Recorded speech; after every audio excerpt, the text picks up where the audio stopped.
Chapter 29. And Job again took up his discourse and said, "Oh, that I were as in the months of old, as in the days when God watched over me, when his lamp shone upon my head, and by his light I walked through darkness. I was in my prime, when the friendship of God was upon my tent, when the Almighty was yet with me, when my children were all around me, when my steps were washed with butter, and the rock poured out for me streams of oil, when I went to the gate of the city, when I prepared my seat in the square. The young men saw me and withdrew, and the aged rose and stood. The princes refrained from talking and laid their hand on their mouth. The voice of the nobles was hushed, and their tongue stuck to the roof of their mouth. When the ear heard, it called me blessed, and when the eye saw, it approved, because I delivered the poor who cried for help, and the fatherless who had none to help him. The blessing of him who was about to perish came upon me, and I caused the widow's heart to sing for joy. I put on righteousness, and it clothed me. My justice was like a robe and a turban. I was eyes to the blind and feet to the lame. I was a father to the needy, and I searched out the cause of him who I did not know. I broke the fangs of the unrighteous, and made him drop his prey from his teeth. Then I thought, I shall die in my nest, and I shall multiply my days as the sand. My roots spread out to the waters, with the dew all night on my branches. My glory fresh with me, and my bow ever new in my hand. Men listened to me and waited and kept silence for my counsel. After I spoke, they did not speak again, and my word dropped upon them. They waited for me as for the rain, and they opened their mouths as for the spring rain. I smiled on them when they had no confidence, and the light of my face they did not cast down. I chose their way and sat as chief, and I lived like a king among his troops, like one who comforts mourners. Chapter 30. But now they laugh at me, men who are younger than I, whose fathers I would have disdained, to set with the dogs of my flock. What could I gain from the strength of their hands? Men whose vigor is gone. Through want and hard hunger, they gnaw the dry ground by night in waste and desolation. They pick saltwort and the leaves of the bushes and the root of the broom tree for their food. They are driven out from human company. They shout after them as after a thief. In the gullies of the torrents they must dwell, in holes of the earth and of the rocks. Among the bushes they bray, under the nettles they huddle together. A senseless, a nameless brood, they have been whipped out of the land. And now I have become their song. I am a byword to them. They abhor me, they keep aloof from me. They do not hesitate to spit at the sight of me, because God has loosened my cord and humbled me. They have cast off restraint in my presence. On my right hand the rabble rise. They push away my feet. They cast up against me their ways of destruction. They break up my path. They promote my calamity. They need no one to help them. As through a wide breach they come. Amid the crash they roll on. Terrors are turned upon me. My honor is pursued as by the wind, and my prosperity has passed away like a cloud. And now my soul is poured out within me. Days of affliction have taken hold of me. The night racks my bones, and the pain that gnaws me takes no rest. With great force my garment is disfigured. It binds me about like the collar of my tunic. God has cast me into the mire, and I have become like dust and ashes. I cry to you for help, and you do not answer me. I stand, and you only look at me. You have turned cruel to me. With the might of your hand, you persecute me. You lift me up on the wind. You make me ride on it, and you toss me about in the roar of the storm. For I know that you will bring me to death, and to the house appointed for all living. Yet does not one in a heap of ruins stretch out his hand, and in his disaster cry for help? Did I not weep for him whose day was hard? Was not my soul grieved for the needy? But when I hoped for good, evil came, and when I waited for light, darkness came. My inward parts are in turmoil, and never still. Days of affliction come to meet me. I go about darkened, but not by the sun. I stand up in the assembly and cry for help. I am a brother of jackals and a companion of ostriches. My skin turns black and falls from me, and my bones burn with heat. My lyre is turned to mourning, and my pipe to the voice of those who weep.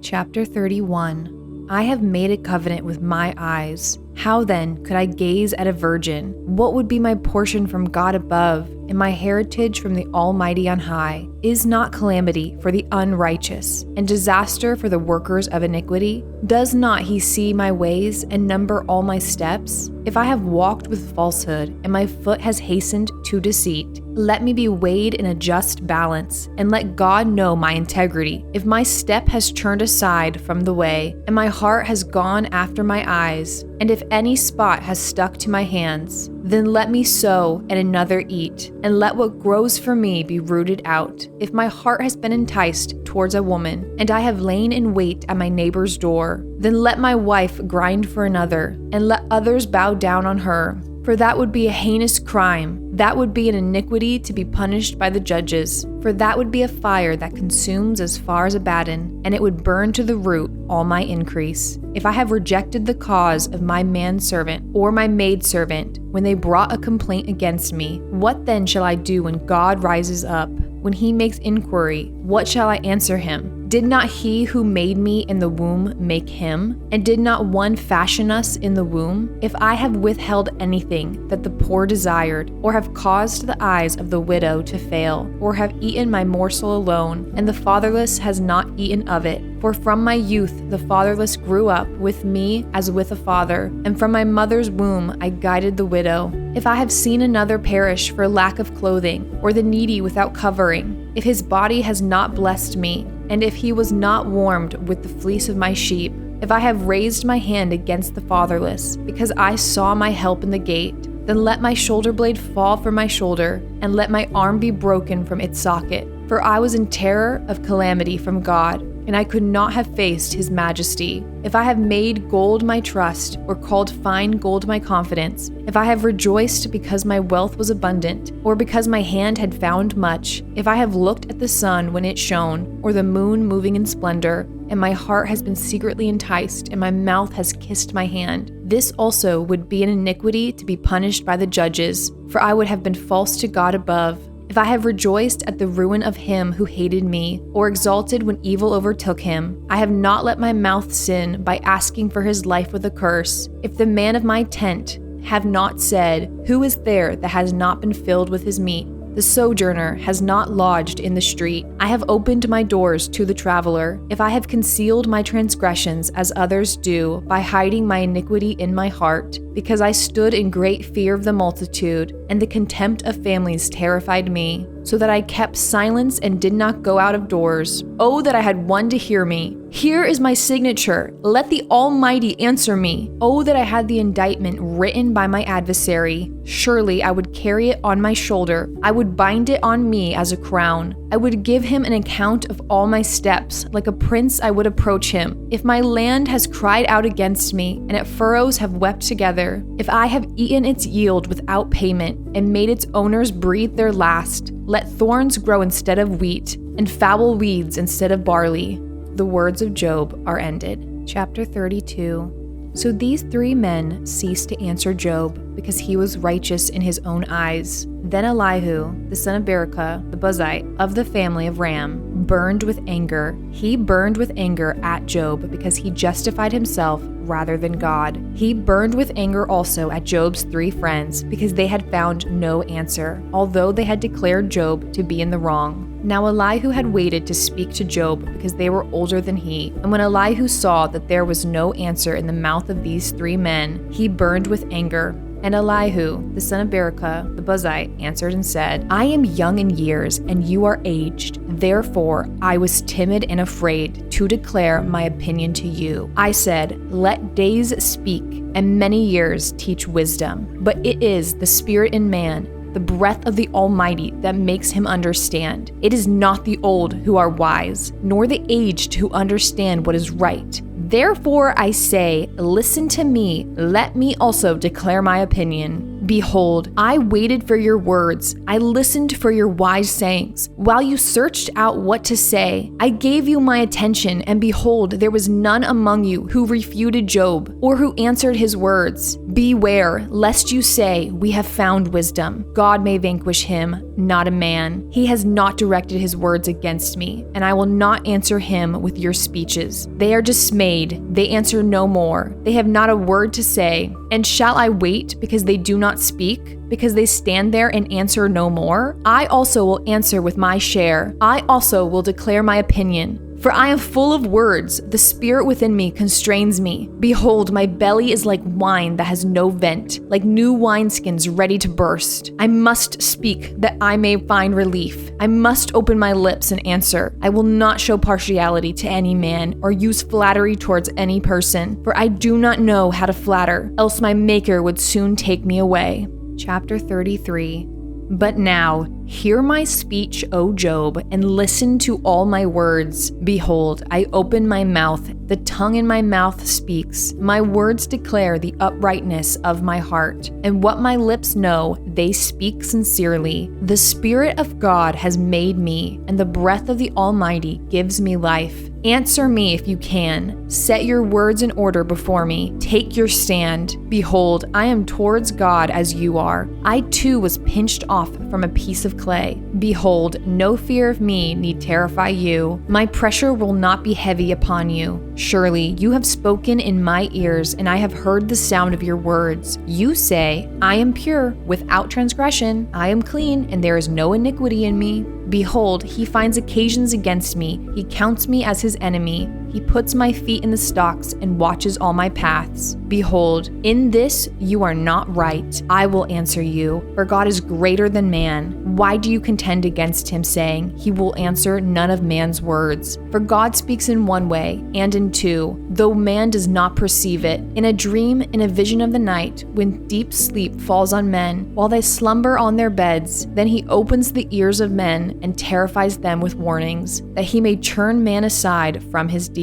and conceal pride from a man. He keeps back his soul from the pit, his life from perishing by the sword. Man is also rebuked with pain on his bed, and with continual strife in his bones, so that his life loathes bread, and his appetite the choicest food. His flesh is so wasted away that it cannot be seen, and his bones that were not seen stick out. His soul draws near the pit, and his life to those who bring death. If there be for him an angel, a mediator, one of the 1,000, to declare to man what is right for him, and he is merciful to him and says, deliver him from going down to the pit. I have found a ransom. Let his flesh become fresh with youth. Let him return to the days of his youthful vigor. Then man prays to God, and he accepts him. He sees his face with a shout of joy, and he restores to man his righteousness. He sings before men and says, I sinned and perverted what was right, and it was not repaid to me. He has redeemed my soul from going down into the pit, and my life shall look upon the light. Behold, God does all these things twice, 3 times with a man, to bring back his soul from the pit, that he may be lightened with the light of life. Pay attention, O Job. Listen to me. Be silent, and I will speak. If you have any words, answer me. Speak, for I desire to justify you. If not, listen to me. Be silent, and I will teach you wisdom. Chapter 34. Then Elihu answered and said, hear my words, you wise men, and give ear to me, you who know. For the ear tests words, as the palate tastes food. Let us choose what is right. Let us know among ourselves what is good. For Job has said, I am in the right, and God has taken away my right. In spite of my right, I am counted a liar. My wound is incurable, though I am without transgression. What man is like Job, who drinks up scoffing like water, who travels in company with evildoers and walks with wicked men? For he has said, it profits a man nothing that he should take delight in God. Therefore, hear me, you men of understanding. Far be it from God that he should do wickedness, and from the Almighty that he should do wrong. For according to the work of a man he will repay him, and according to his ways he will make it befall him. Of a truth, God will not do wickedly, and the Almighty will not pervert justice. Who gave him charge over the earth, and who laid on him the whole world? If he should set his heart to it and gathered to himself his spirit and his breath, all flesh would perish together, and man would return to dust. If you would have understanding, hear this. Listen to what I say. Shall one who hates justice govern? Will you condemn him who is righteous and mighty, who says to a king,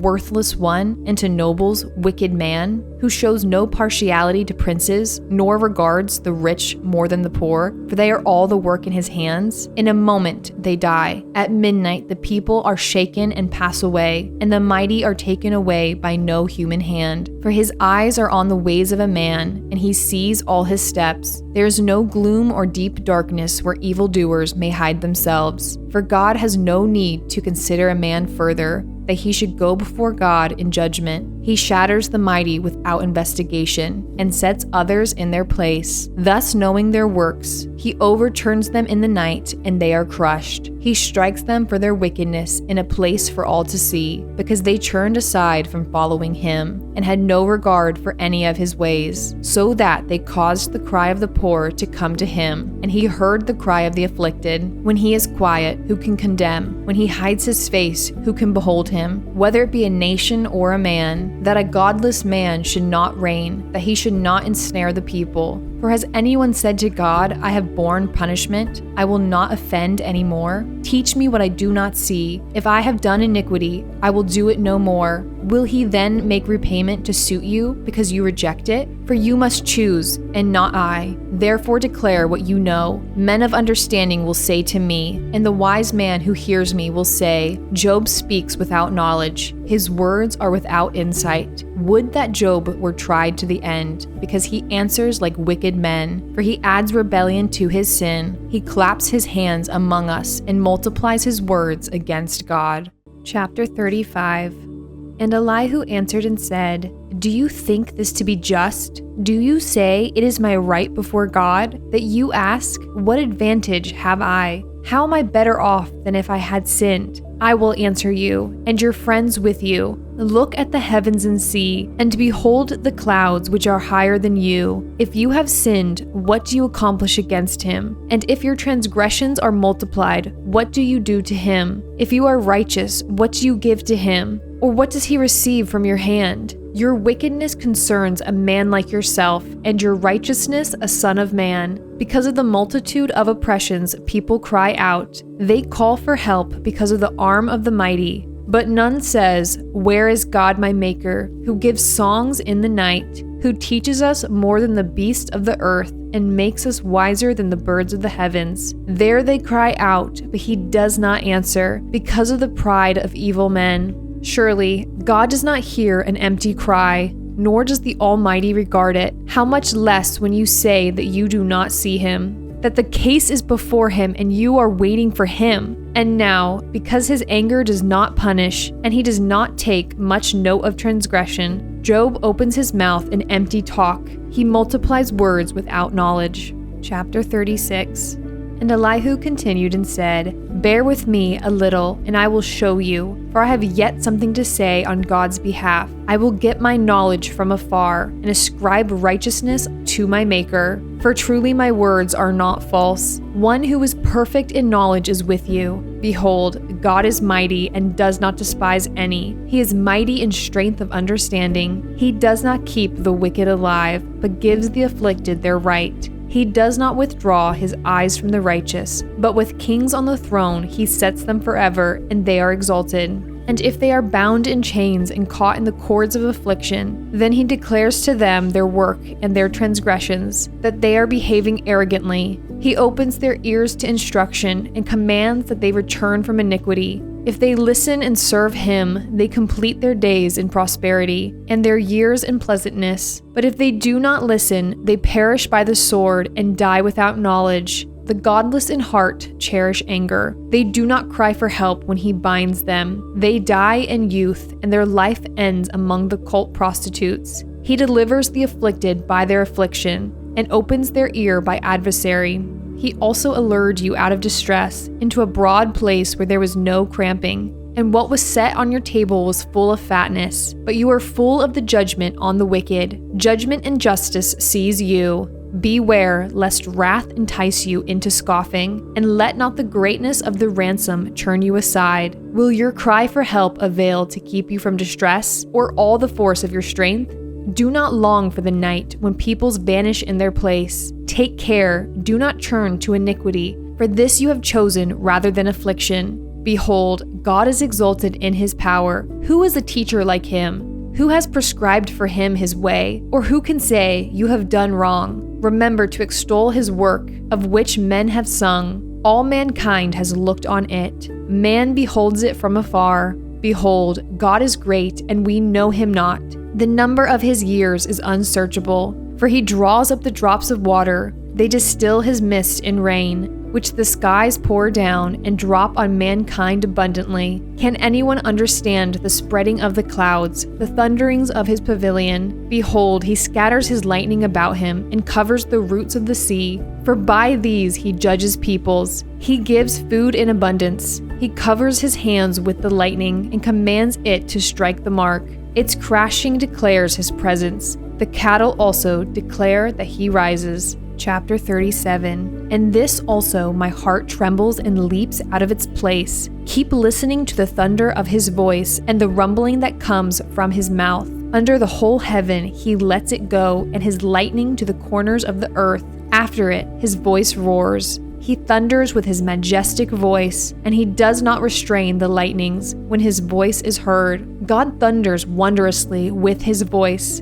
He does great things that we cannot comprehend. For to the snow he says, fall on the earth. Likewise, to the downpour, his mighty downpour. He seals up the hand of every man, that all men whom he made may know it. Then the beasts go into their lairs, and remain in their dens. From its chamber comes the whirlwind, and cold from the scattering winds. By the breath of God ice is given, and the broad waters are frozen fast. He loads the thick cloud with moisture. The clouds scatter his lightning. They turn around and around by his guidance, to accomplish all that he commands them on the face of the habitable world. Whether for correction or for his land or for love, he causes it to happen. Hear this, O Job. Stop and consider the wondrous works of God. Do you know how God lays his command upon them and causes the lightning of his cloud to shine? Do you know the balancings of the clouds, the wondrous works of him who is perfect in knowledge? You whose garments are hot when the earth is still because of the south wind?